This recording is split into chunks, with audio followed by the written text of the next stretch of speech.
Guys, in this video I'm going to show you how to use the Google Maps app very simply. The first thing you need to do is enter the app. Once you are done with that and you are in the home page, you can just enter a location in the search bar. Let's say you want to go to a specific city and you don't know how to reach that destination.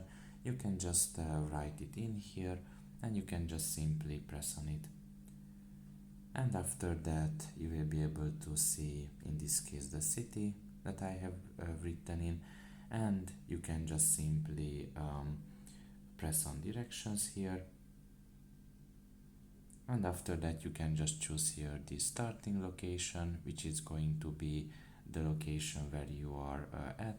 So you can just press on your location, for example, and you can just have basically your location set there, and after that you can just start your journey basically, because you can see after you choose your starting location you can just start your journey with a car, with a bus, or you can just walk.